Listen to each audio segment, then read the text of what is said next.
huwag nyo akong patayin. Dahil kung papatayin nyo ako, lalabas ang buong katotohanan ng mga ginawa ninyo sa DPWH. There are really threats to me right now. Dahil baka noon hindi alam ng iba ang ibang hawak ko maliban sa Cabral Files. Ang lumabas na sa media ay tip of the iceberg po lamang.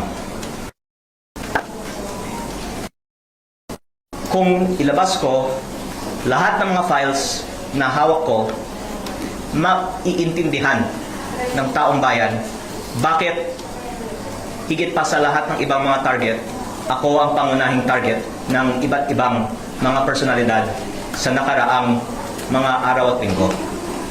At the more na inaatake ako, the more na nakikita ng taong bayan na tila may dahilan na nais ng iba na patahimikin ako, at ako naman po ay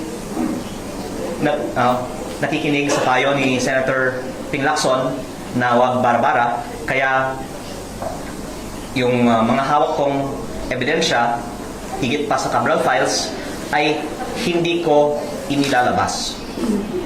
Pero ang taong bayan na mismo ang pwedeng makakita na tila may dahilan na napakaraming mga personalidad ay umaatake sa akin. Kung ako naman po ay walang hawak na damaging evidence, siguro marami naman pong ibang atakehin nila na lang.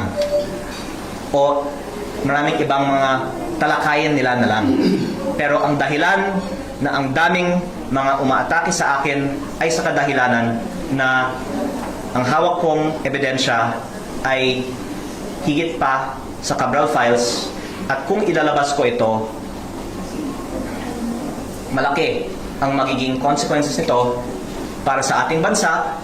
At dahil sila po ay nagmamonitor sa ating press con ngayon, ako po ay sumusunod sa payo ni Senator Ping Lacson na wag bara-bara. Basta wag nyo akong patayin. Dahil kung papatayin nyo ako, lalabas ang buong katotohanan ng mga ginawa ninyo sa DPWH.